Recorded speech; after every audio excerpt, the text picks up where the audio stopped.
Halfback, third down on the 8. In trouble. Got a block behind him. Going to throw and a run. Complete to the 25, to the 30. Lindsey's got 35, 40. Lindsey's got 45, 50, 45, 40. Run, Lindsey. 25, 20, 50, 10, 5. Lindsey stop. Lindsey stop. Lindsey stop.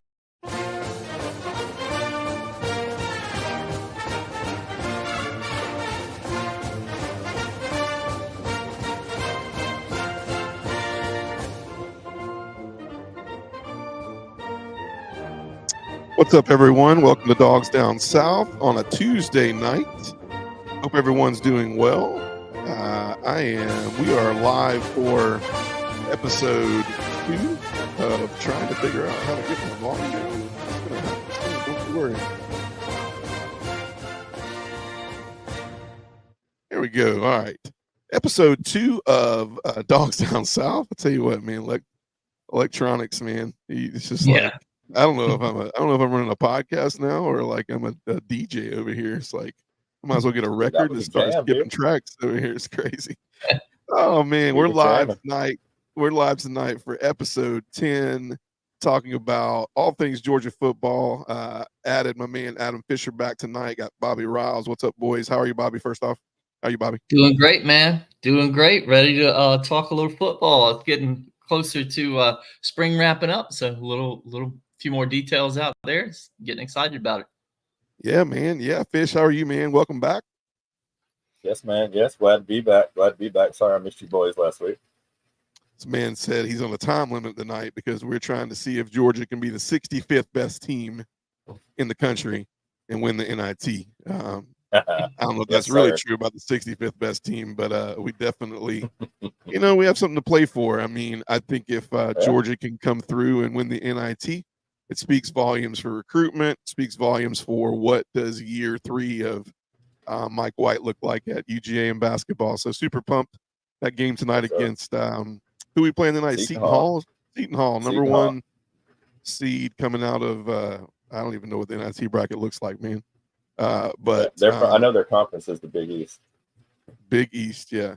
Which here's my thing, man. If you start and look at the how the tournament panned out, the SEC, man, basketball in the SEC has definitely improved from the Tubby Smith days of Georgia playing in the SEC in basketball. It used to be, in my opinion, it used to be Kentucky and everybody else. Would you disagree, guys?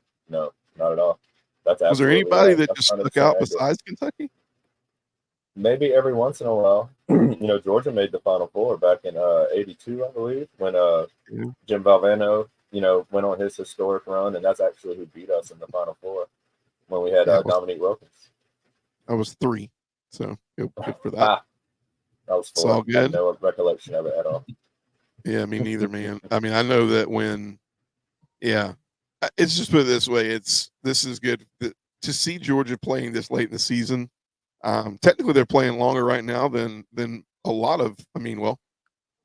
About 10 or so teams left playing around right now as far as between men's and women's basketball. So pretty cool. Yep. But that game comes on tonight. I think I saw 9:30. 9:30. Rooting the Dogs on to make it to the finals of the NIT. Want to start out tonight.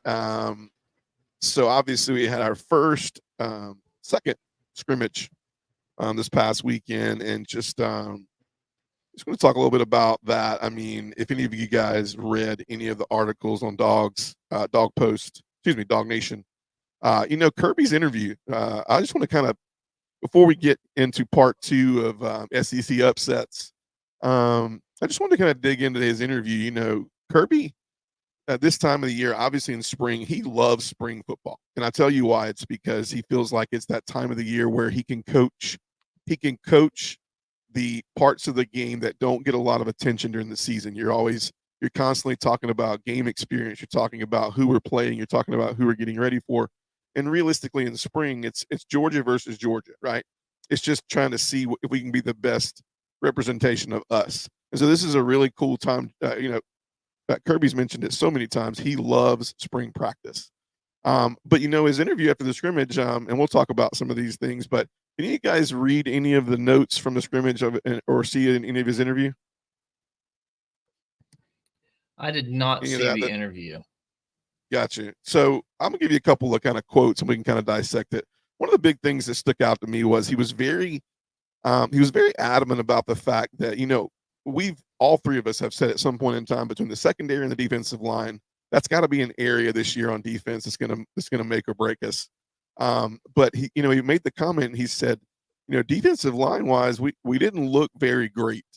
He said, but I don't know if it was because we just didn't look great or because our offensive line really is the real deal and really is possibly top 2, 3 in the country. And he's always very, kind of very meek about that subject all the time. But I feel like, that Kirby always constantly tries to represent a happy medium, if not even a little bit below. I don't think he wants players to read anything into any kind of spectacular stuff they're doing during this time of the year. And obviously we don't see practice. We don't get to see what's going on behind those, that stuff the media is writing. But what do you guys think about, and I'll go to you, Fish, first. What do you think Kirby's, I think you mentioned earlier, who does he sound like? And I'll let you chime in on that. But what do you think Kirby's trying to portray out there this time of year with these interviews and kind of what's going on? We'll all be able to see it very soon, but what do you think he's trying to portray in these interviews?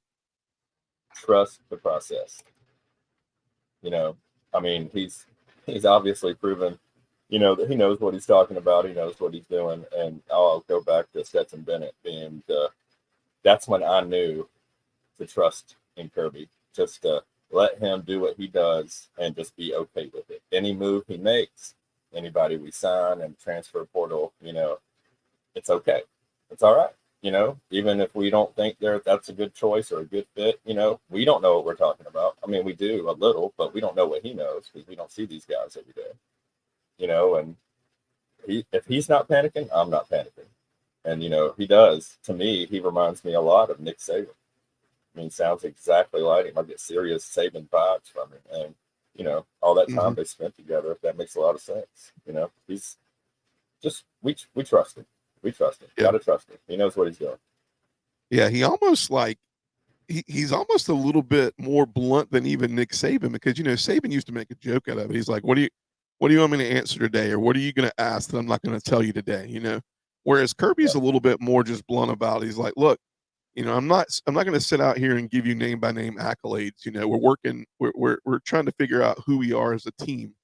Bobby, what do you think? What do you think Kirby's DNA is for some of these interviews and what he's trying to not and maybe to give off in some of these interviews during spring?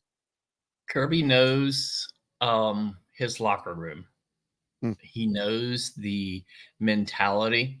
He knows what motivates these guys. And I think that everything Kirby puts out there is dangling the carrot in front of these guys, right? So I'm going to tell you my offensive line, I don't know if you're as good as they say you are. Maybe that's the reason, right? And that motivates them to be as good as everybody says they are. Many reports are saying that this could absolutely be the best offensive line in UGA history. And we've seen some pretty good ones over the past 10 years. And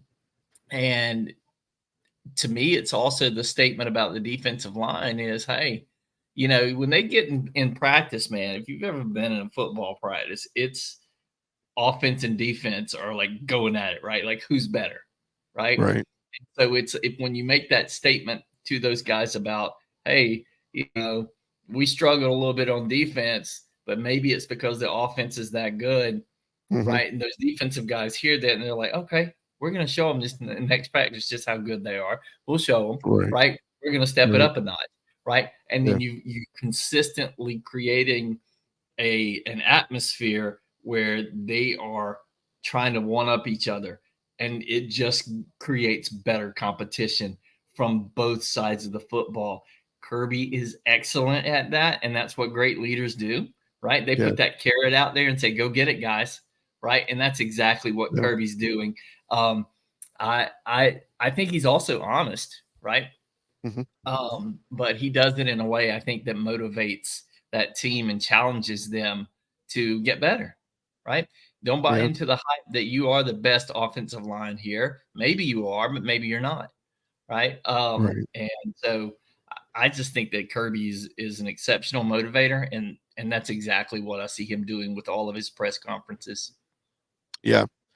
And you'd probably look at all three of us and be like, well, of course. I mean, you guys are Georgia fans. You're going to say, I'm just here to tell you, like, he is right now, Kirby Smart is clicking on all 4, 8, 10 cylinders. I think it's a lot off of coming up under Nick Saban, but also it's not just Nick Saban. He's putting his own twist to what his DNA is to coaching.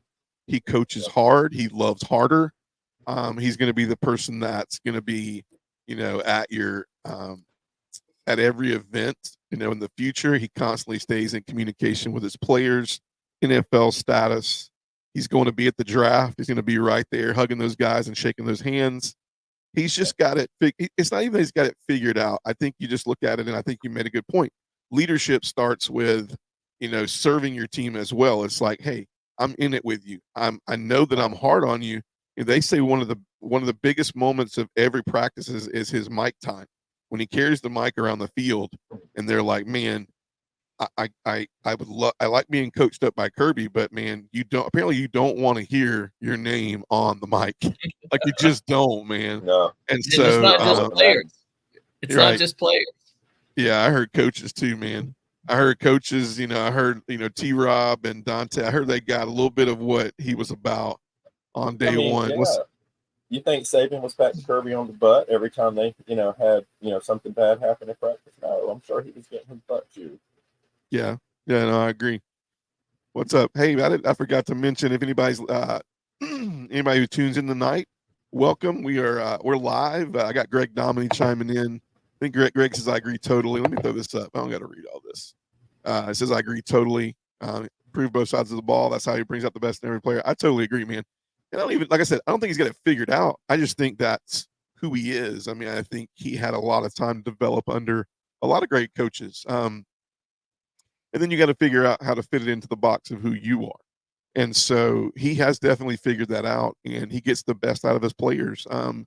People want to play for Kirby. People want to play for the University of Georgia.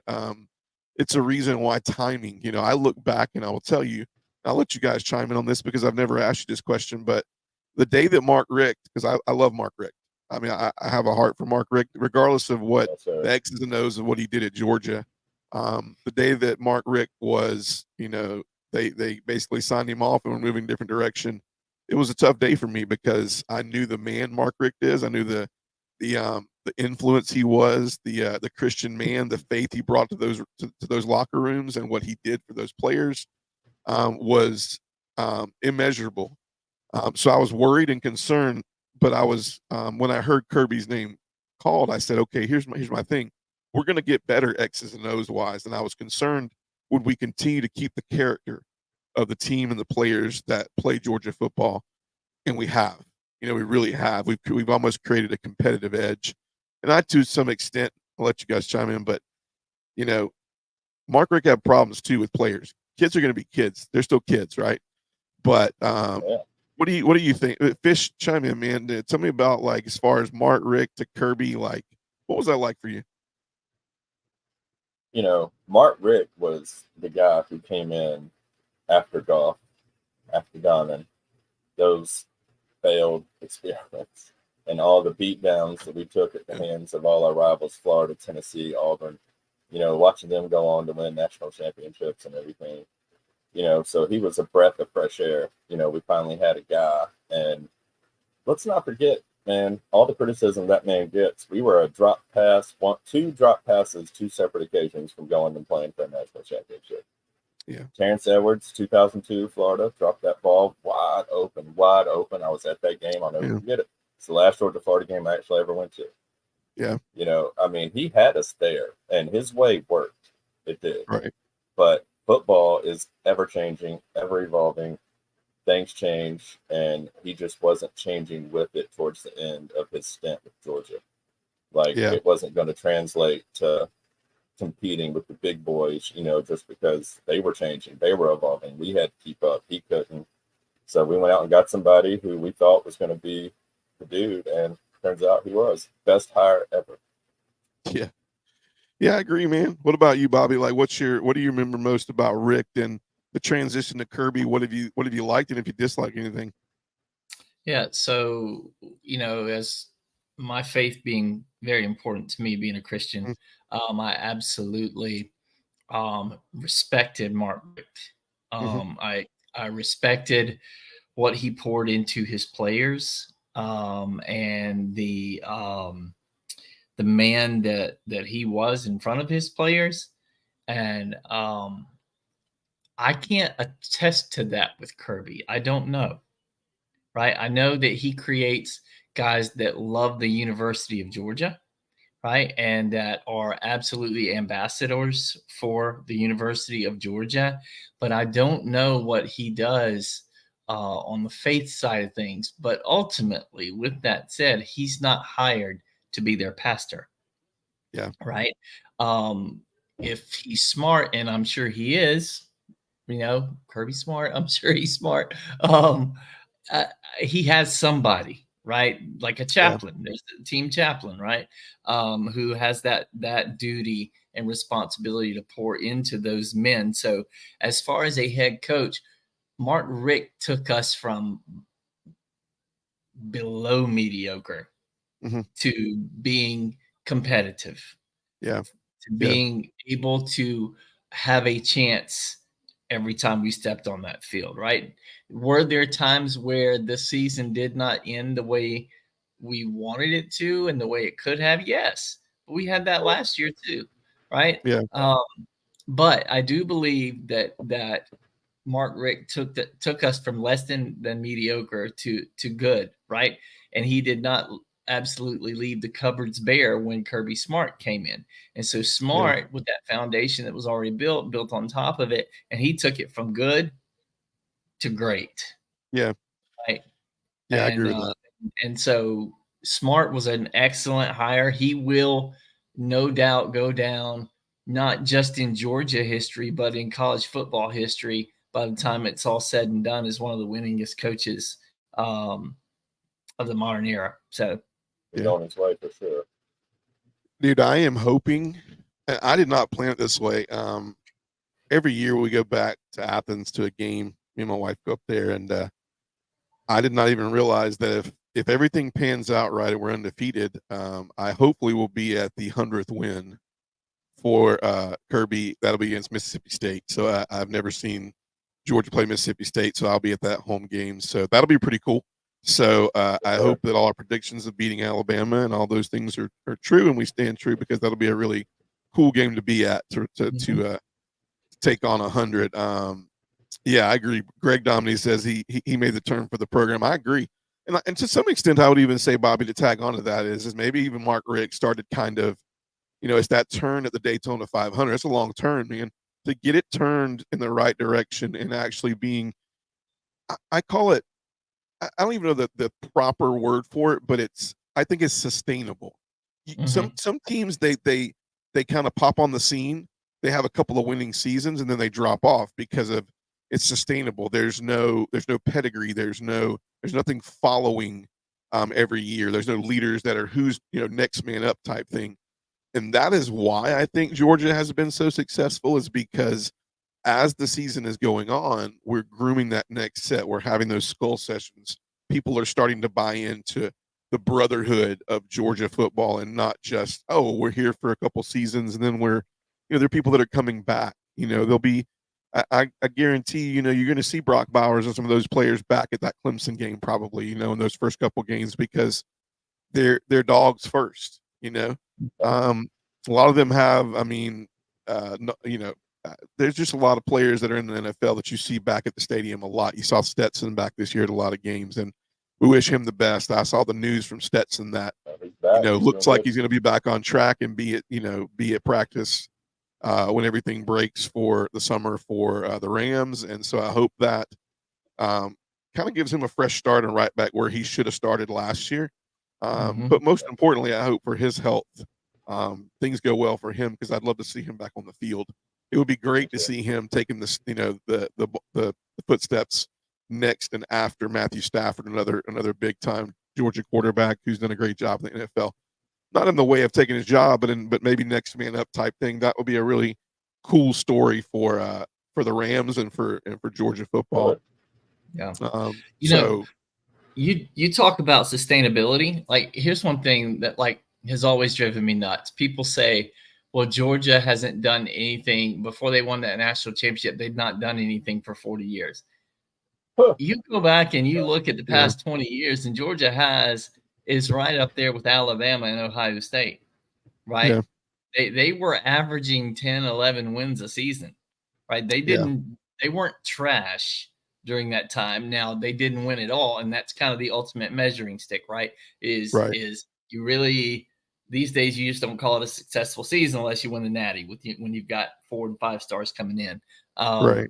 But like to act like Georgia was completely absent from the scene, you know, since 80, like that's a horrible weak take. It's such a weak take.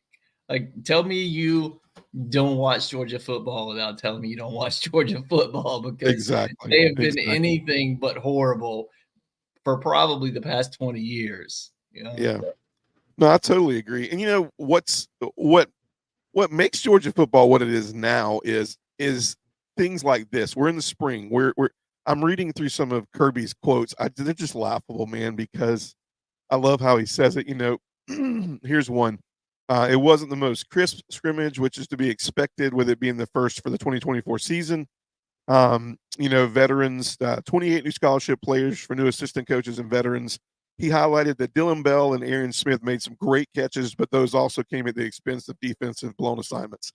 So it's like you got Dylan Bell and you got Aaron. You know, they're like, man, dude, these guys are showing up and showing out. That's what he, you know, we've heard that around spring ball. It's like, oh man, you know, let's insert name or Dylan Bell. Dylan Bell has looked incredible, but none of these coaches have said, well, it's the expense of blown assignments in the secondary. Like, he's truthful. He's like, this is what's going on with us. This is who we are right now, right? Yeah. Well, I mean, he said things like, you know, he doesn't really get into the hoopla of like name by name who's really just doing things well. He said, he said a couple of guys blew it out there, blew it out of the water. He said, but the defense sometimes messed up. We had some sacks. Did we have sacks because we have great pass rushers, or because the backs didn't block the blitzer, or we busted the slide wrong, or we cut a guy free, or if a guy has a dominant performance? I'm more than happy to mention it. He beat somebody every rep, but we didn't have anybody do that. Nobody had a dominant performance. I love that, because he's saying, hey, look, just because you got a sack today, make sure you understand that it's too earlier in this process to be like, I'm the man. I'm the guy who's getting it done. He's like, look, we are, there's a reason why we still have these grungy practice jerseys from last year that we haven't even broke into the uniforms that we practiced with this year. And, there's nothing new about this. This is just chapter 8 or chapter 9 of our practices to get to the goal of, going back this year to a national championship, which will be 10 times harder, because you have a playoff where you're going to go through a gauntlet of, you're going to see games on the football field that's just like that's been happening in March Madness these past couple of NFL season days. Now, 16, 17 games. If you go deep into the playoff now, and if after they expanded again, I mean, yeah, injuries totally are going to be a big part too, right? Like that. Attrition is going to be huge. Yeah. Before we get That's what I'm talking about on Feinbaum today. They were talking about, teams being able to actually compete for the championship this year. Mm-hmm. And, with the extra games, it's depth. It's who's going to be built for it the most. And, there's only a few teams that actually probably have enough top tier talent as far as depth goes, and, 5, 4 stars, 3 stars on the roster that can even make a run. Yeah. No, I agree. Greg says Kirby's added depth. He has players wanting to play for the university and take their skills to the next level. He also said guys are having to work for playing time with the supportive teammates. I agree, man. And that's culture, right? That's that shift in culture. And it's paid off. I mean, I think it goes back to the very first comment that you said, Fish, about, we trust Kirby. We know the process. We know what he's doing.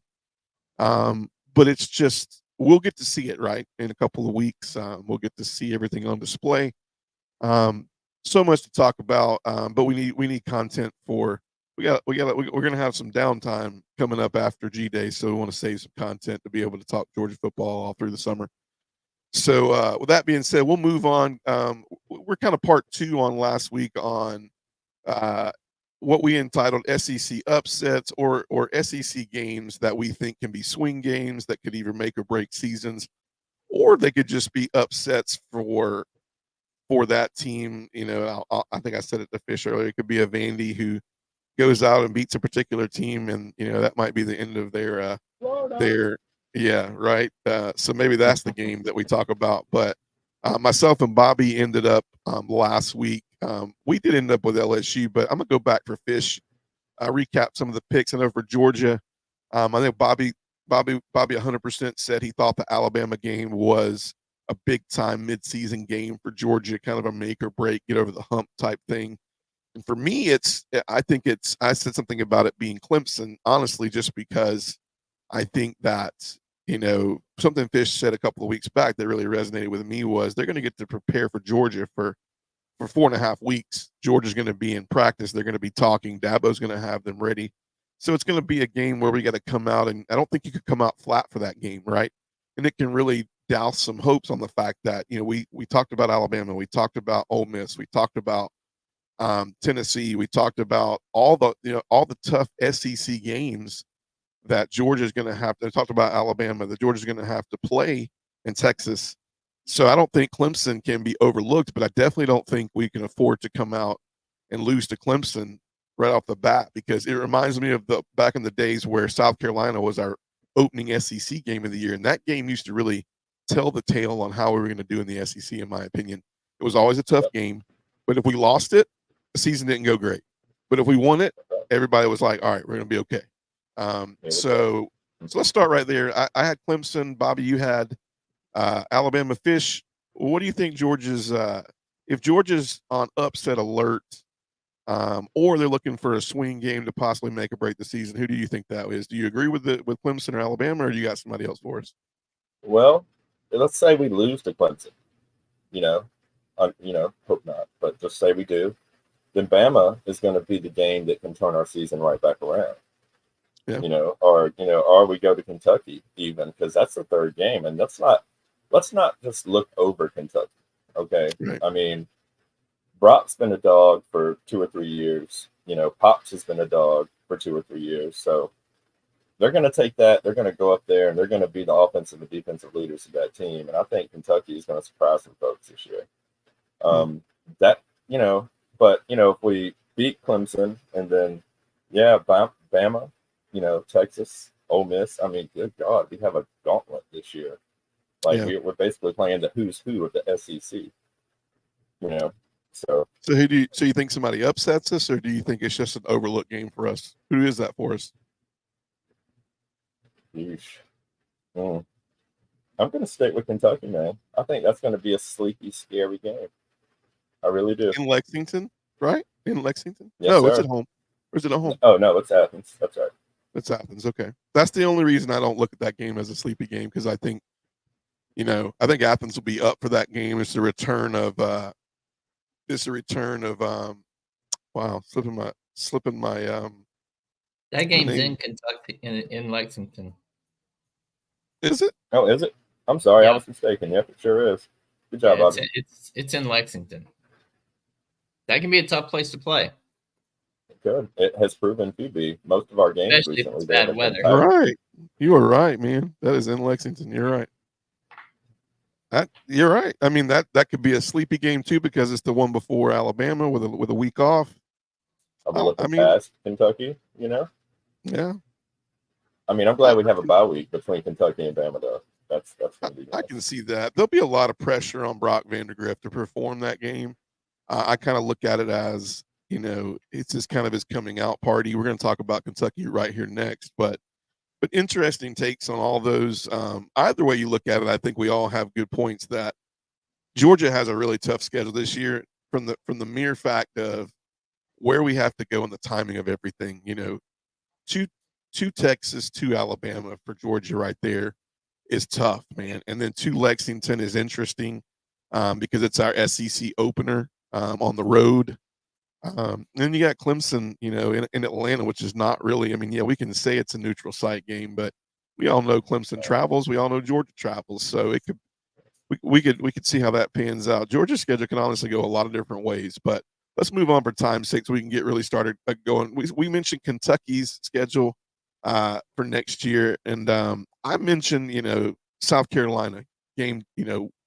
First out of the box, I do think that when you look at Kentucky's schedule, and I'll let you chime in, Fish, and you can remind me, Bobby, who you have, but you got South Carolina, that's on the road. Then you got Georgia, then you got Ole Miss.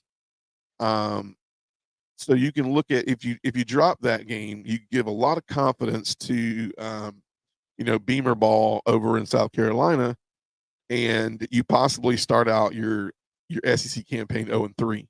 So I had South Carolina. Bobby, who'd you have for Kentucky? Yeah, I had Ole Miss because if it plays South Carolina, lose out and lose Georgia, if they wind up losing that third SEC game, they're on the outside looking in. Yeah, and for Stoops, like you almost wonder, man, for Stoops, it's like the guy's been there forever. Is this a for instance where he's like, does Kentucky start thinking twice about this? Fish, who do you think is an upset alert game for Kentucky, or a game they really can't afford to lose that could turn the season for the worst? I think they're 3-1 when they host Ole Miss up there in Lexington. I'm not a fan of Beamer ball. I've lost faith in Beamer ball. I'm pretty sure Kentucky handles South Carolina. But even though that's a road game, so yeah, I think Ole Miss is a solid pick because they're gonna be 3-1 heading into that game, and that could send them on an upward trajectory or a downward spiral depending on how that game goes. They could get beat down, they could get run out of their own stadium, and that's gonna take a lot of confidence away from those young men. So I'm gonna say Ole Miss. I like it. I think be careful. I will tell you, man, Beamer has to do some good things this year. He's going to be playing for he's kind of coaching, not playing, but coaching for his job, in my opinion, this year. They gave him a little more, they gave him some money this year. They upped his NIL. Just keep an eye on Beamer ball, man. I think it could be interesting in South Carolina, especially first home game for them out of the box. Sandman is going to be running at about 110 decibels. So we'll see. Fresh pick for everybody. So I got LSU here. Bobby, I'll go to you first. What do you think? Is LSU possibly on upset alert by what team, or is there a game that's going to swing? They have to win to swing the right direction this year. Yeah, so I think they could afford. The only game I really see iffy in the first half of their schedule, right, is Ole Miss, just because they loaded up from the portal. But that game is in Baton Rouge, and if it's at night, that's going to be exciting. So to me, they can lose that one and still be in, but if they come back against Alabama and they lose against Alabama, right, because I don't think they'll have a problem with A&M. They lose against Alabama, they're pretty much at that point, they're probably going to be at home. So they really need to beat Alabama. And I don't know that I would call that an upset. I just think that's the game that's really going to kind of dictate where they end up for the season, whether they make a playoff or not. Because their schedule's it's not hard. It's not that bad. Fish, what do you think? Ole Miss. How did they get UCLA and USC in the same season? Yeah. That's wild. That's crazy. Yeah, but I think right out of the box, Brian man, Kelly. I think that Brian Kelly's trying to make a statement. He's trying to beat up on those LA teams. Where do you see my pick? The Big 20. Where do you see my pick? I'm going to say USC right out of the box. I know that's not a SEC opponent, but that's a big game, and that's also going to tell us a lot about Lincoln Riley's team too. But I think it's going to tell us more about how far evolved LSU's defense is from last year to this year. Yeah, because last year train wreck, and he complete overhaul, the coaching staff and everything. So and USC, Lincoln Riley, that offense, that high-powered offense. LSU's offense isn't going to be what it was last year either. No, it's not. So they're going to have to lean on their defense a little bit. Their defense that's supposed to be so improved, yet I'm gonna be honest with you, man. That defense was absolutely atrocious last year. That Ole Miss game that you circle, Bobby, I watched that game, man, and there was 114 something points, 117 points scored in that game, and there was no defense at all in that game. I don't know. I like Nussmeier. I'm not all in on LSU. I think Brian Kelly still has some athletes there. Nussmeier has a really good arm. We got to see a little bit of him in the SEC championship in blowout hour against Georgia a couple years back. But interesting, you said USC. I got upset here. You guys are sleeping a little bit on Texas A&M, but I like Mike Elko. I think that he's a Texas A&M guy. I think he has an opportunity to make a statement right out of the box against Notre Dame. Kind of see so he's not gonna. If you look at the DNA of what LSU has to play before what Texas A&M has to play. I mean, Texas A&M's got to get Notre Dame. They got to play Florida and Gainesville. They got to play Missouri, and then they got to play LSU. I just think they'll be a little more battle tested than LSU at that time. And I will tell you, this doesn't bode well for Brian Kelly, because you look right over there and there's recruiting wars that are had over there in Texas and LSU. And if Elko comes in there and can get a game and knock off LSU, that's a big win for his future at Texas A&M because of the recruiting wars. And so I think personally, Texas A&M is the game that you have to watch out for, because I think that Kelly could get a lot of flack from coming in and losing to a first-year coach who also is kind of that battleground for recruiting. So if I had an upset on their schedule that I thought could happen, I'm not sleeping on Texas A&M this year. I'm not. I can agree with you guys on the games you picked, but I think the upset on their schedule, I mean, it's not Nichols. I agree with South Carolina. I don't think they're as good as I don't think they can beat LSU. I don't think UCLA can. Ole Miss, I can agree with. I don't think Arkansas is good enough to do that. Obviously, Alabama will. Florida will be interesting in Gainesville. Vanderbilt, Oklahoma. So LSU's set up to do some good things. They have a couple of bumps, but you just got to be careful that they're not looking ahead to Alabama, Florida, right, in a week off when they play Texas A&M. So, here's another man coaching for his job. Go ahead, Bobby. Sorry. I was just saying, you lose to A&M, like you just. My belief is that Kelly's not a great coach. I don't buy into the hype about him. He's not shown me anything other than being just slightly above mediocre. Right. And if you lose to A&M, who that recruiting class that they paid for a couple of years ago, hardly any of those guys are left. They were exactly what we thought they would be. They're a year and then they dip, right? And so, Evan Stewart's gone. Walter Nolan gone.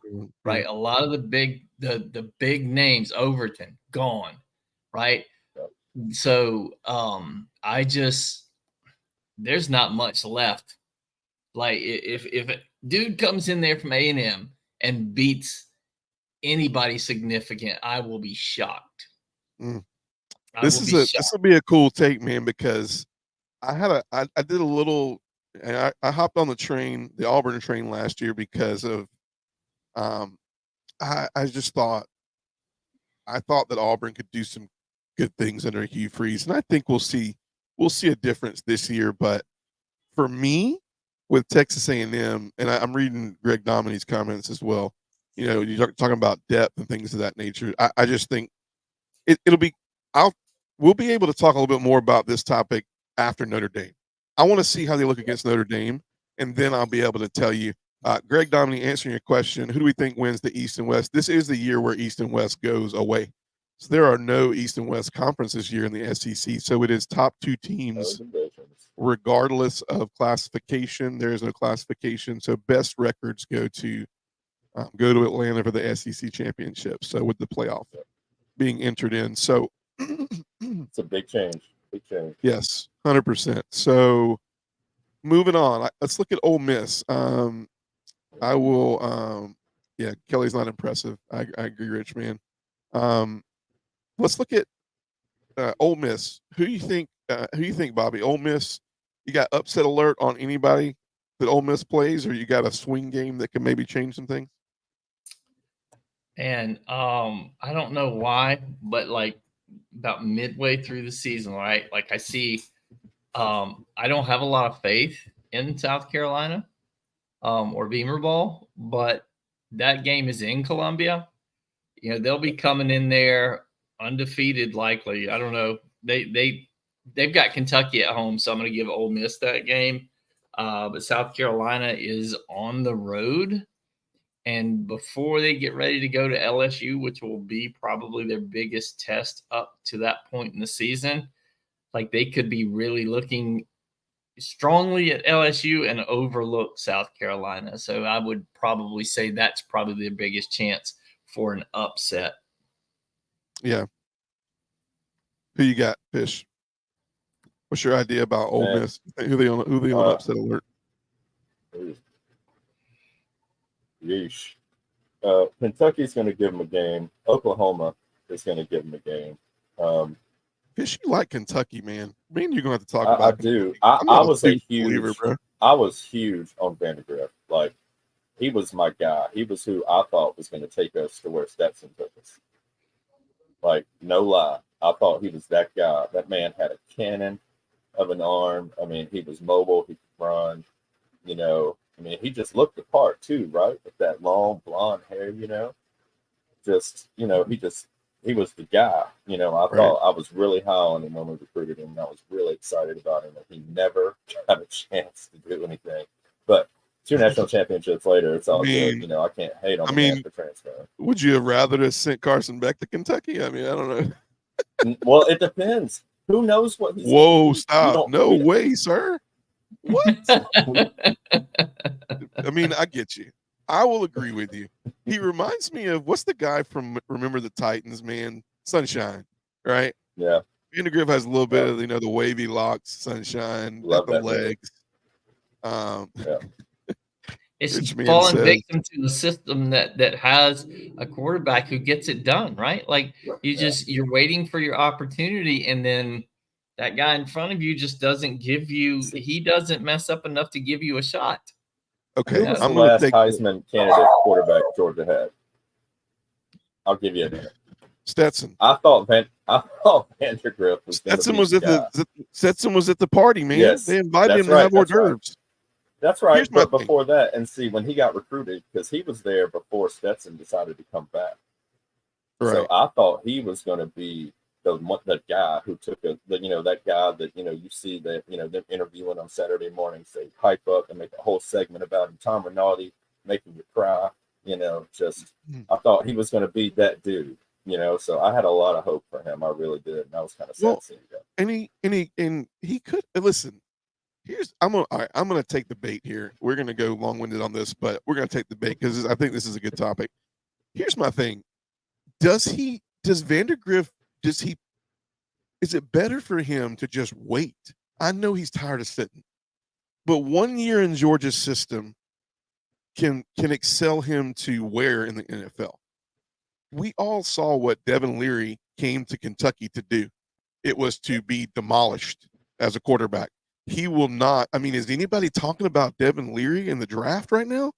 That kid came from NC State with, we're talking, man, it was like Stoops is, you know, their offense is fixing to go to new heights, and Devin Leary is going to be, no, he's not.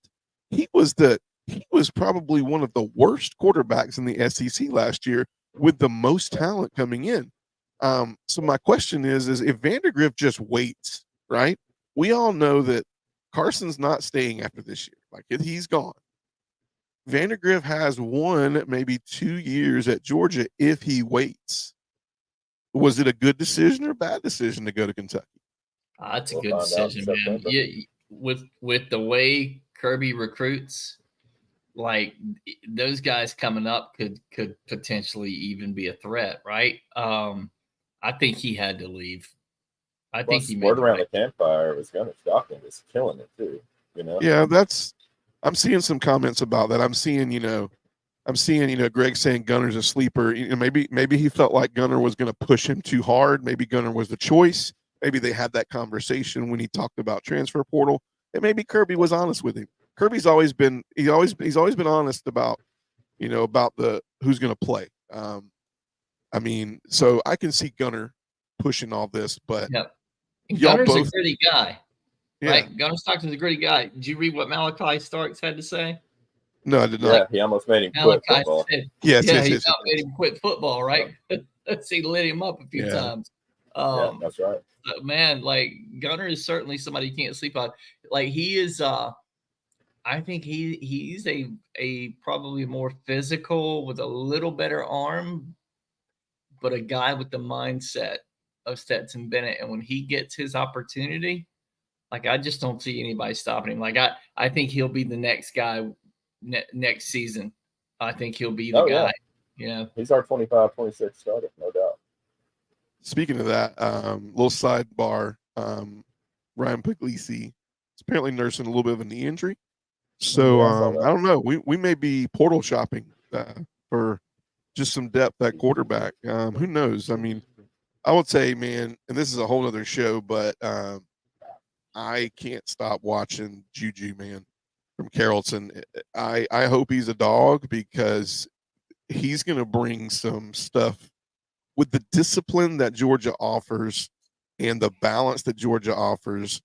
That kid could be a absolute menace. And granted, I know USC can offer him this lavish offense and here, that, other, but man, I would love to see him in a system behind Georgia's line and with the play calling to get the play, the big play guys the ball instead of just, hey, here's our offense, here's your checks, go figure it out. He's a name in the future. And I like Ryan Puglisi. I'm high on him. Obviously, this is a nagging injury that's been with him for a while, Kirby said. So he should be back at practice. They're hoping tomorrow, but who knows? Maybe he might have to have some some kind of off-season surgery. We'll see how that pans out and if we go portal shopping. So some insider information on Juju. His dad is friends with a buddy of mine. And one of the biggest allures for USC is the fact that they have multiple USC like Heisman Trophy winners. Right. And that's kind of a big deal to him. So if Carson goes and wins Heisman, I think that really improves Georgia's chances of getting Juju. He likes Georgia, right? I mean, he's from Georgia. He really likes Georgia, but he is also very, they've had, even though like when I look at those quarterbacks that come out of USC, like when I look at how they fare in the NFL, I'm like, but they were huge when they were in college. Matt Leinart was huge, right? And so they are known for good quarterbacks there. Caleb Williams, right? Yeah. And so like he's hype. You got to think we're 40-something-year-old men, right? But for these younger guys who are teenagers, they look at that and they see, wow, that dude's crushing it. He's killing it. He's getting all this attention, right? And that's exciting to them. And so, that's why I think you see that USC is a front runner. Plus, they were the first to kind of jump out there with the NIL and say, hey, we'll we can give it to high school students. But Georgia jumped on board to follow that, right? And every major other state probably will, simply for football. So he's not off of the list. He's not off of the list. I think that if Carson has a lot of success, I think that'll help us with our chances with Juju too. Yeah, I agree. For time's sake, moving on. So Mississippi State, I'm going to start out with this one. I didn't pick the last one. I think my pick was insignificant for no other reason for Ole Miss. I think Oklahoma is a game to watch for Ole Miss. Once again, recruiting wars, man. Offenses, high-powered offenses going against each other. That's what's gonna that's where Ole Miss is going to be really tested this year. We're going to see if that NIL money paid off on defense. I know it's going to pay off dividends on offense, but I got to see if it really relates to the defensive side. Let me catch up on some comments here before we do hop in that. Yeah, Rich Man, USC has Santa Monica Boulevard and big NIL. I agree with that. And Heisman Trophy winners. I think I'm going to say what Fish was about to say is that if Juju's about himself, if he's about Heisman first, then we're going to scope that out real quick. I'm curious how that pans out. And Greg says that the QB can't have a sub 4.6. He can't make it in the SEC. I agree. Rich Man called Vandegrift Sasquatch earlier. I'm curious to see what Vandegrift does against the defense. I mean, he's played against Georgia for the past 2 years. So I'm interested to see what he's going to do in the SEC. He has some wheels. So all those will be really big potential what ifs. But Mississippi State, I'm going to tell you the game I have marked for Mississippi State, and that is Ole Miss, and I'll tell you why. I want to see Lebby go back into Ole Miss against his old protege and see him calling plays against, Lane. I think Lebby, I got high hopes for Jeff Lebby at Mississippi State. I like the idea of seeing a pirate-style offense back at Mississippi State where they're throwing the ball 50, 60 times a game. So I got high hopes for Lebby. So I don't know if it will be an upset. This is one of my teams in Mississippi State. They're going to have to do some really big things this year to win a few games in the SEC. But if I have one circle that I really am looking forward to watching that could be a possible disastrous upset would be if they can go into Ole Miss in Oxford, the Egg Bowl, right? The Egg Bowl, and take that one. That'll be Mississippi State Super Bowl, man. If they can do that and Lebby can claim victory and possibly some recruiting wars. Who do you guys have for Ole Miss? I'm sorry, Mississippi State. Mississippi State. I like that Missouri game. They host Missouri. And we might, that could be a tough one for Missouri to go in there, and deal with the cowbells and everything. I don't know. I don't remember the last time Missouri played Mississippi State, but that is a very unique atmosphere. And if Mississippi State is even a little good, if their record's just north of 500 for that game, it's going to be sold out because Missouri is going to be a good top-ranked team when they go in there. Yeah, and those fans never fail to show up. So I like that Missouri game. That could be a trap game for Missouri. I think Mississippi State might get them. Yeah. I'm going to field a question really quick, but Bobby, who do you think? Who do you think's the upset? So, or do you feel like Mississippi State's going to really upset somebody and derail something? Upset. I think the biggest game on their schedule, and the reason I say this is if they don't win this game, they're going to lose every SEC game on their schedule. That's Arkansas. Yeah. I just don't think that Mississippi State's ready this year, man. Their schedule's not easy. Got a new coach, right? It's a whole big mess. And I just think that the only team on their schedule that I look at right now and see them beating is potentially Arkansas. So if they don't beat Arkansas, they're not going to win a game in the SEC. Yeah. I kind of wanted to see Will Rogers come back to Mississippi State. I think that could have been interesting. There'd have been some DNA from the old team with a quarterback that's ran a system similar to it. And I don't think the systems are the same. I think Lebby's terminology of play calling is much more in depth than the Pirate, long live the Pirate, Mike Leach. But I'm interested in seeing what Lebby does with his own team, man.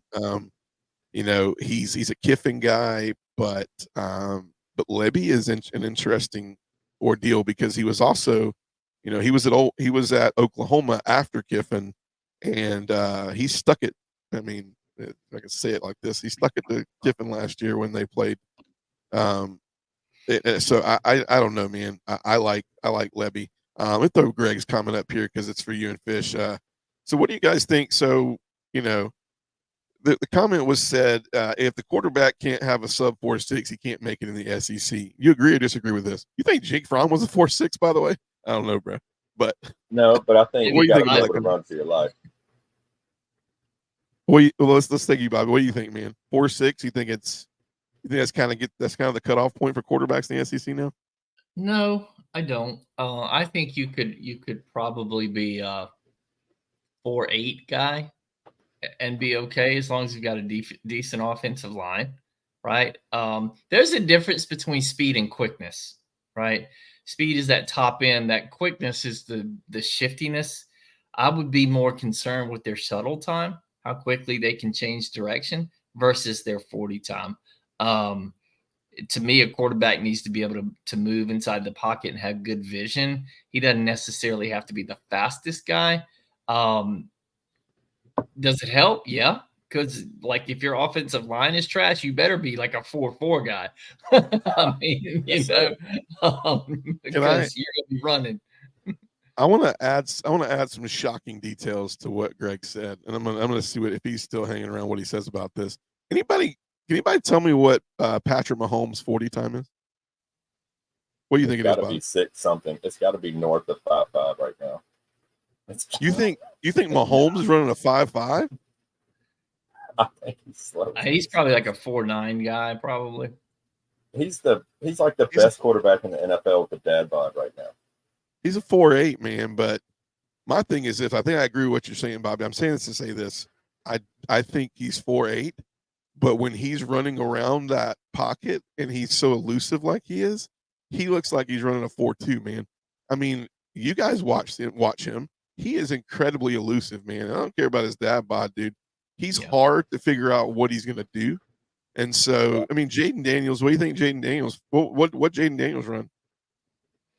I don't even know. I mean, I'd say he's probably a 4.6 guy, 4.6, 4.7. Really? Let's see. Yeah, because he'd outrun some defenses. I think so.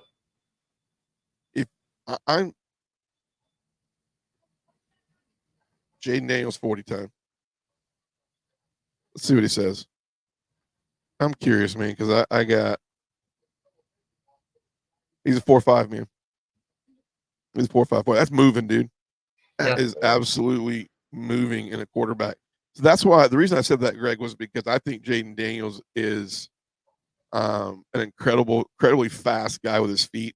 I don't know. A 4.6 may be a steep, or maybe too low. The ceiling may be too low on that. I have a feeling that with Mahomes running a 4.8, him running a 4.5, I got to think as long as you're below a 5, I think you're going to be competitive. Unless you're just a hell of a pocket passer. I haven't seen just that great pocket passer in the SEC, the Peyton Manning style. Doesn't have to run for his life. You know, he can pick defenses apart, so on and so forth. In a long time. Those guys can change arm slots, you know, and I mean they can make up for the lack of that top end speed by being shifty, having great vision, changing arm slots, things like that. So I don't necessarily think that the top end speed is the end all be all. I don't think that 4.6 40 tells the whole story, right? So yeah, no, I can agree with that. What do you moving on? What do you guys think about what do you guys think about South Carolina? Is there a game on South Carolina's schedule that you think they need to be on upset alert about, or? I'll tell you right out of the box, because I kept it the same as Kentucky's. I think for both of those teams that game is important. I think it's I think for Stoops and for Beamer, they're the most talked about coaches that have the most potential to get a little bit of hot seat talk this year. So I think it's very important that whichever one of those coaches wins or loses that game, if they win, you know, it's like they're off to a great start. But if they lose, it basically cuts the microwave on about 20 minutes. It starts to heat them up. What about you guys? Is there a game on there you think would be upset alert for South Carolina? South Carolina's it's gonna be tough to win some games for South Carolina this year, but that's the one for me. It's Kentucky. Yeah, I think it's a good call. That's a road game. Yeah, that's definitely a good one, and that'll definitely set them up because they got LSU next, and then they got Akron, which is a W. And then they got they host Ole Miss. So yeah, that could definitely either springboard or catapult there for the rest of the season. That's gonna be a good game for them. Yeah, it could get bad, man. It could get bad for Beamer. Like I think me and Bobby even talked about, like, if they don't beat Kentucky, does Beamer have a job by the time they get to Texas A&M or even Vandy? And I say that because you're not after Kentucky, you're not beating LSU. I don't think you're not beating Ole Miss. You're not beating Alabama. You're not beating Oklahoma. Texas A&M is a swing game. First-year coach Elko, if he beats you, you don't even make the trip to see the hanging scoreboard in Vanderbilt. The hanging crane scoreboard in Vanderbilt. You don't even make that trip. Let me make this comment real quick. Rich man, Mr. Lamborghini better be quintessential passer this year, or somebody better key that car. Rich man, you could be a fine bomb caller, bro. You could literally be a fine bomb caller. That's what I know, man. Mr. Lamborghini. The running joke is that Kirby actually mentioned when he was headed to a touchdown club meeting, and he talked about, he was like, he said, my flight almost got bumped or something almost happened. He said, I almost had to get in the Lamborghini and rush it up to the touchdown club to make it on time. And that was apparently the running joke. Yeah, making touchdown club, man. All right, moving ahead. This is we're gonna do Vanderbilt at the end, but I don't think it's gonna be interesting. These are interesting. Tennessee and Texas are interesting. So let's look at Tennessee. Bobby, who you got for Tennessee? Is Tennessee on upset alert in any of these games this year? And if they are, who? So, man, Oklahoma could be an upset, right? I think they would be expected to beat Oklahoma, with Oklahoma being the first year. They got to go to Norman, right? If they go in there and they lose that game, right, then they play, let's see, Oklahoma. Then they get a week off. They're going to go to Fayetteville and beat Arkansas. But then they got Florida, Alabama, Kentucky, right? Mississippi State, they'll have that one. But I think that Oklahoma could really set the pace. That's really their first even legitimate test in the first month of the season. That's the Heupel reunion, man. Right. Heupel goes back to Norman. Right. That's a big game, right? And so I'm interested in seeing that game. Like, that's probably their game that I want to watch the most, outside of the Georgia game, of course. But I think that one could really, if they lose that game, man, like, where's that going to put them emotionally? Like, I think it enters Oklahoma into the SEC, man. It enters into the conversation of they're legit. Yeah, I agree with that. Fish, we might be on the same page, but who do you got, Fish?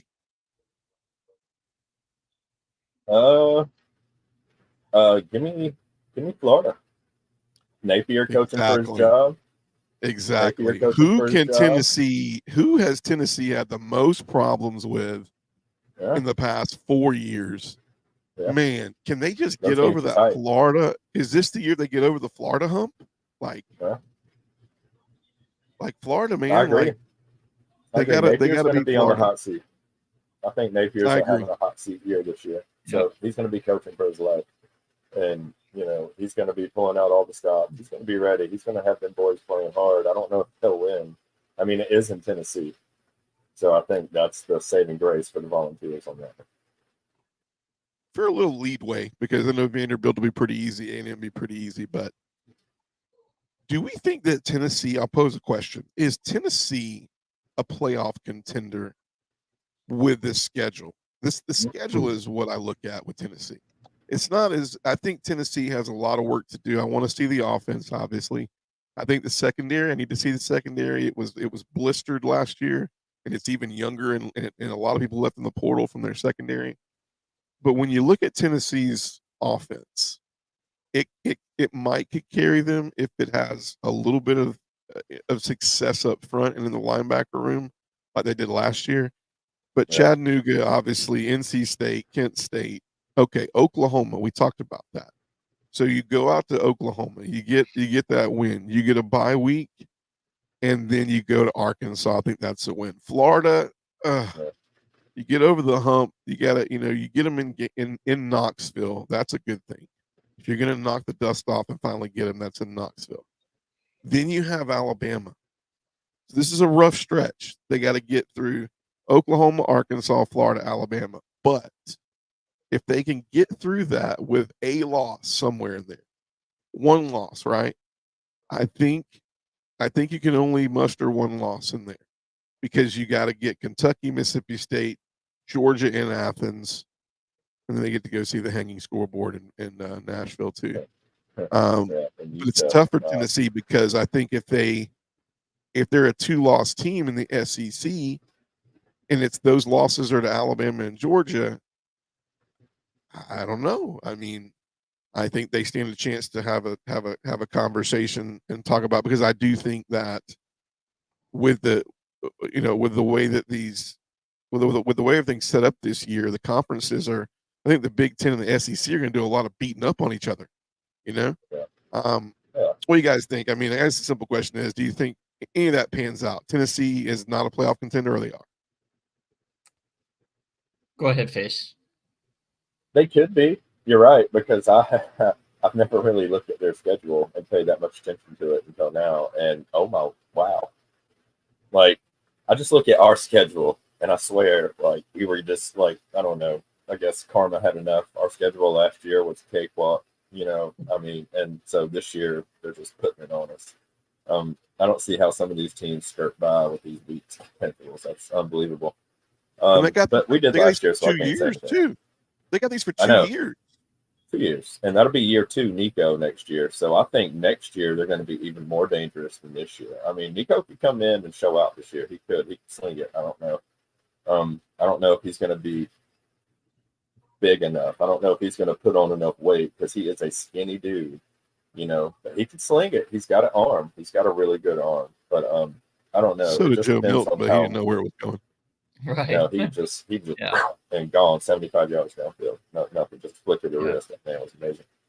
But I don't know. I think you're right. I think it very well could be. It also depends on how Missouri does, because I got them as the 4th SEC team hopping into the playoff right now. So we'll see.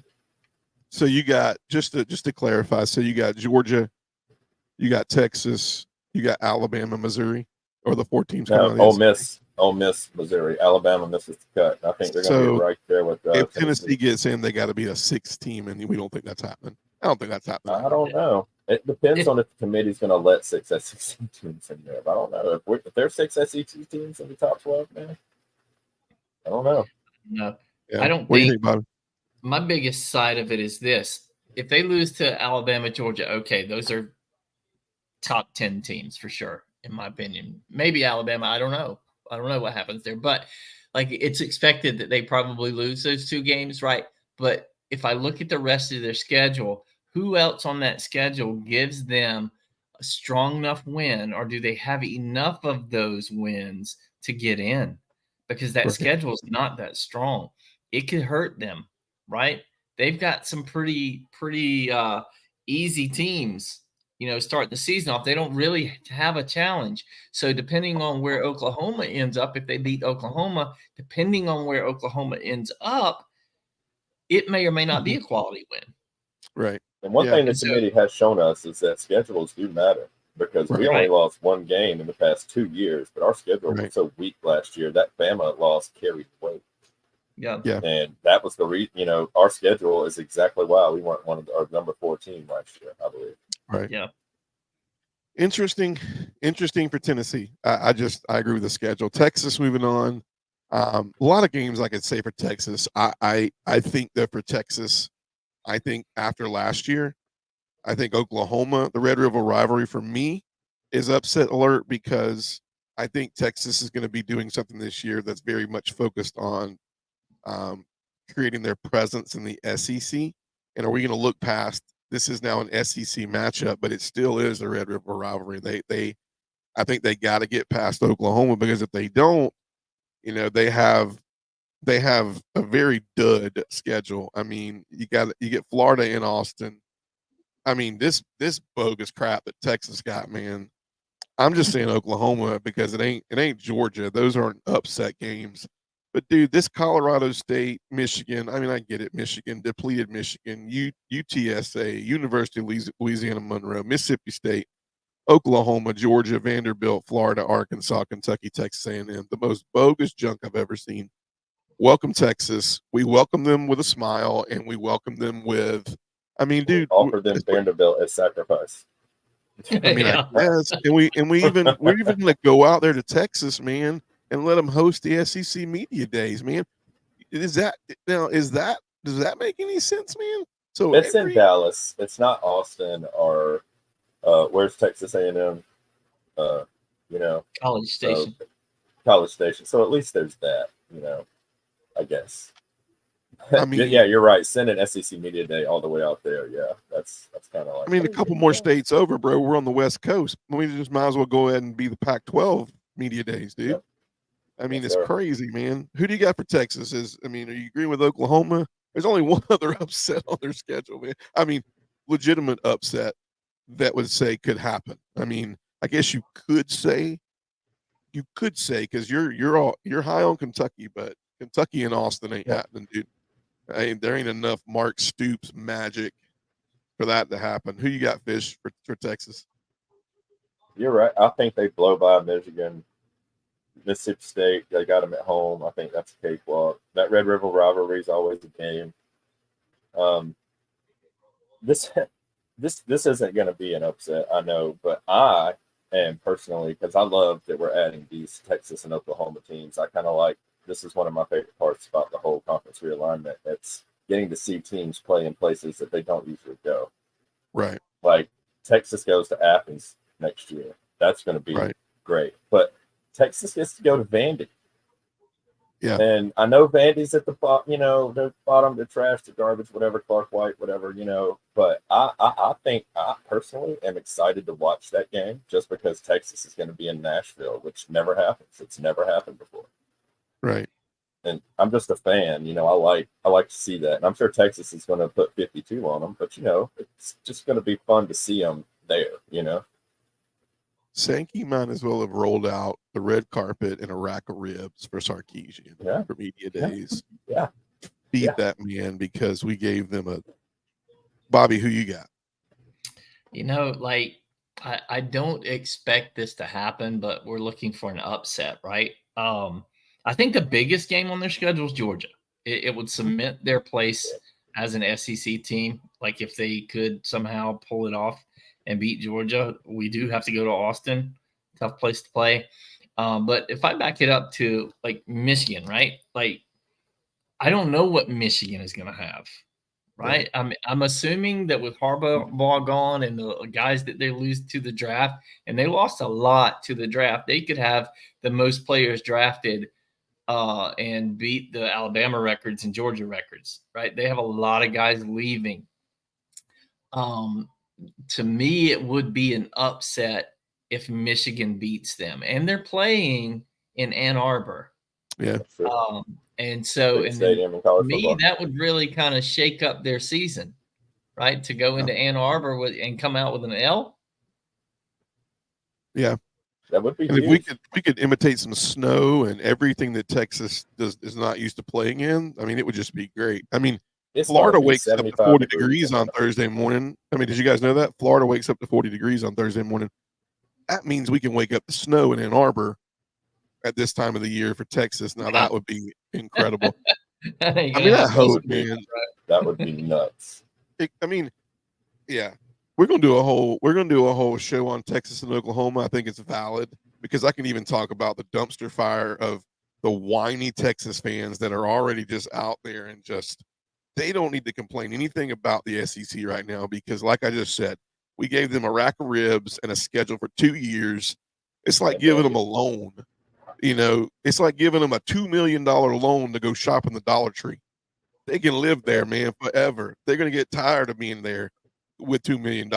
We're giving you a schedule to live in the SEC for 2 years, scot-free. It's crazy. It's ridiculous. For time's sake, moving on. Texas A&M. For Texas A&M, in my opinion, the game that is the biggest game on their schedule that I think they have to really put a valued effort for. I think Notre Dame right out of the box is huge. I think it's huge. I think it's going to set the Elko era up or the Elko era. This is we expected this. You're going to get that nameplate right off the gut. This is Notre Dame's only challenge on their entire schedule is Texas A&M. So I got this as the biggest game on Texas A&M schedule. It sets the tone for Elko, and Elko could destroy the Notre Dame playoff chances off jump. So that's who I got as Notre Dame. Who you got, Bobby? Yeah, I would say same game, man. I think that's in College Station, right? Yep. Home game, yes, College Notre Station. Dame. Probably going to So be game day there. yeah, so Notre Dame comes into town, new coach, place is going crazy. You lose that game, and man, it's downhill for the rest of the season. It's downhill, and you got to look and see, is there trouble in paradise in Notre Dame? Like, is that where they start talking? You know, I they don't still know, got man. Marcus Freeman, right? And they brought in a decent quarterback. Who did they bring in? Oh, Riley Duke guy, Riley From Leonard. Duke, yeah. Good dude's a good quarterback. He's a good quarterback, and that's something that I feel like honestly, man, with Notre Dame, they've been a quarterback away. Yeah. Right, from being good, right? Yeah. And I think that not having an elite quarterback, and I'm not saying he's elite, but I think he's probably the best one they've had in a while as far as a passer. I'll tell you, man, if anything Leonard didn't want to see was his old coach. You know, it's his old coach, man, week 1. Did you guys realize that? I mean, wow. Talk about like a story for the ages. Like, Leonard goes to Notre Dame and says, you know, Marcus Freeman goes, by the way, you're opening up on the road in Kyle Field against your old coach. Yeah. Have a good year. Yeah. And it's your only competition. You know, it's your only competition. And I think for Notre Dame, this is set up for failure for them, because they're playing Texas A&M out of the gates, and that means they're on upset alert for 9 weeks, 10 weeks. Everybody's going to be swinging at them, because if they lose, they're out. I do still feel like Notre Dame cannot lose next year at all to get in, because of their schedule is very, very, very easy. Fish agree, disagree? Is there somebody else out there on your list? I totally 100% agree. That's going to be a fun game to watch. Again, like I said, I like seeing games like this. I love games like this that we don't usually get, that traditionally don't happen. You know, and this is one of them. Prime example. I'm very excited about this game. Yeah. Vanderbilt for me, really quick. I'm going to tell you my Vanderbilt pick. I like doing Vanderbilt here. I think Vanderbilt and South Carolina. Vanderbilt could be the reason that Beamer actually is fully stamped and out of South Carolina. I'm calling upset alert. It's in Nashville. You got South Carolina coming in, and South Carolina will be coming off of Texas A&M. They'll be looking forward to Missouri and Clemson, and this is trap game city. Of course, I'm joking. Vanderbilt's going to be tough to win a game this year. But if they could beat South Carolina, you can't tell me that Shane Beamer survives a scoreboard that has Vanderbilt winning, that's being hung by a scaffold, right? I don't know, man. That goes down in the history of memes. Your job went down when Vanderbilt beat you, and they had to hold the score up with something they rented to hold it up. What do you guys think about Vanderbilt? Is there a game on there that you just love and say, this is the one? 1-1. Heading in to fight the Fighting Bill McGee's. They have to go to Georgia State. I like that. They got to. That's going to be the game that ruins their season. Boom. Calling it right here. Georgia State. Del McGee gets a win, man. Upset. Yeah. This is his first SEC win. I like it. I like it. Boom. I like it, man. I like it. What about you, Bobby? That made me a fan right there, Fish. I overlooked that one. I'm with you on that South Carolina game, because South Carolina could have a brand new coach by then. You know, playing in Nashville, it's Vandy. You're likely to get a noon kick, right? 11 their time. It's November, cold and probably rainy, maybe.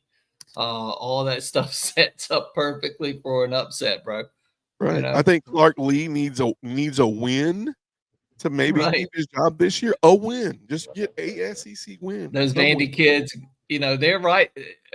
It's right there in Nashville. Like, those South Carolina kids come to Nashville, they go downtown, they have a little too much fun and blow it the next day.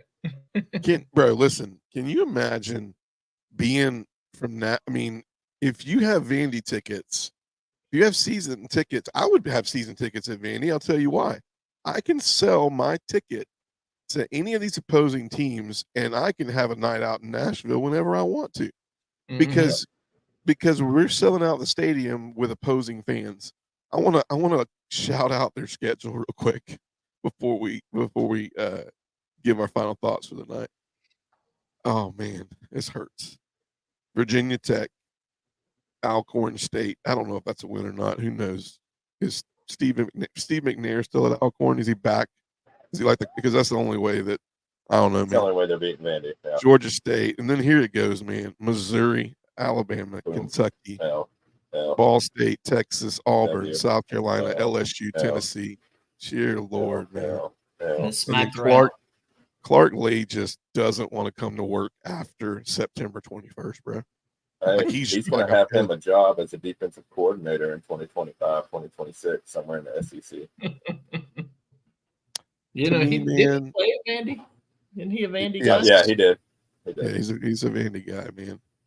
He's a Vandy guy. So before we end, let's. I thought this would be fun. We kind of did it already, but I think it would be longer. When you look at these schedules, I think that we're looking at 4 teams to come out of the SEC to make the playoff. I think Georgia's in. I think Texas is in. I think Ole Miss, barring, I got to see the defense, but barring the defensive meltdown. And then my 4th team is Missouri. Missouri, I got to still see, and I think the offense will be fine. I got to see Missouri's defense, right? Is it weird to say that I'm really just like encouraged by the offenses in the SEC this year? And the SEC is normally known for dominant defenses. Everybody's question marks this year, I believe, are around the defensive side of the ball. If I'm Missouri, my questions are on defense. If I'm Georgia, it's not my questions are on defense, but what is it going to look like? How is it going to all come together? There is talent there. For Alabama, I agree. I think you got Jalen Miller. I think you got a lot of pieces returned to that Alabama offense, but what's the defense going to look like? Ole Miss, are we going to turn the corner on defense? Obviously, no offense, LSU, Brian Kelly, are we going to have a defense show up, right? I mean, they didn't show up at all last year. I mean, I think us 3 could have been the 3-man front for their 3-4 and been as effective, and we haven't taken a rep in years. I would have had at least 8 sacks. Yeah. I mean, because you've been living and breathing and listening to the coaching. So I think the biggest question marks are defense, but you guys agree with those 4 teams? Is there somebody you would insert, not insert? Is that, you think that's what comes out of the SEC, 4 teams? Is it less? Is it more? Go ahead, Bob. I have a hard time kicking any of those 4 out. Right. I mean, I really do. Like, I think Georgia is going to be there. To me, the biggest question is Alabama. Like, what are they going to have, right? Are they going to be able to get it done on the defensive side of the ball, right? Caleb Downs is gone, right? Dallas Turner's gone, right? Like, Kool-Aid McKinstry gone, right? I mean, like, their elite players on defense are not there. Right. So, and you got a new coach with a new system and new assistants and a different schedule. And I just don't know that they were behind the 8 ball with Saban leaving so late. And so I just really think that they really realistically might be, if SEC only can get 4 teams in, they may be left out. I can't argue the 4 that you said. I just can't. I think that those are the premier teams right now in the SEC. Barring a meltdown from Texas on a fairly easy schedule, I think Ole Miss is going to do enough to get in. Missouri certainly, Missouri. I think with Eli Drinkwitz there, they've cemented a pretty solid program. It's going to keep getting better. So you can't really write them off either. So I can't argue with those 4, bro. Well, and Fish, I'm going to ask you too, but for Missouri and Texas, I think they're in just merely off of schedule. I mean, I read you Texas's. I'll read you Missouri's. It might be worse. Murray State, Buffalo, Boston College, Vandy, Texas A&M, UMass, Auburn, Alabama, Oklahoma, South Carolina, Mississippi State, Arkansas. What in the world? So Missouri and Texas schedule alone, like they should be in. If anything, Alabama and Georgia, they got to earn it, man. Like the thing I'm concerned with is what Missouri and Texas need to be concerned with. Before I say this, Fish, agree or disagree? Are these the 4 teams that are coming out of the SC, or is there another team with them? No, that's my 4. That's my 4. Bama, Tennessee are going to be at the top of the middle. They're going to be 5, 6. Go ahead, sorry. No, what is like? In my opinion, what Missouri and Texas need to be concerned with is they're gonna be sleepwalking into the playoffs. Alabama and Texas are going to be. I'm sorry, Alabama and Georgia are going to be significantly battle tested. Like there's not going to be any secrets. They're used to being on that stage. Georgia's going to be going to Texas, to Alabama. Alabama's going to be going to Wisconsin, and I do think that Wisconsin is a circle game. I think that's going to tell the Kalen DeBoer era right there. How's it going? Exactly. What's the DNA of Alabama? Circle that game because it's going to be an interesting game. But you got to go to Tennessee, Knoxville. You got to play Missouri at home. You got to go to Baton Rouge. You got to go to Norman, and you got to play Auburn at home. That's a tough schedule for Alabama as well. So I think battle tested is what Alabama and Georgia will be. So I'm okay with the schedule because I do think for Georgia, not that I want it to happen, but I do think they can take on a loss or two and be okay as long as it's an Alabama or a Texas. You know, I don't want it obviously, but we're talking X's and O's. You know, it could happen. Yeah. So exactly right. Well, we're creeping on about an hour and a half. So as we wrap up tonight, so those are our SEC slip ups, as we call them. This is what, if this happens, this is what can either domino affect the season for a team, or if they get this key win, it could possibly domino and derail somebody else's season. So a lot of good content around the SEC, a lot of good content around spring practice. Looking forward to next week. 2 weeks as we sit here till G-Day, right? April 13th. I'm gonna get with these guys and we're gonna plan some G-Day plans.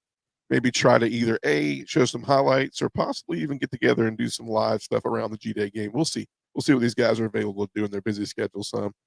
But thanks for joining tonight. Final thoughts, Fish? Ready for spring. Ready for G-Day.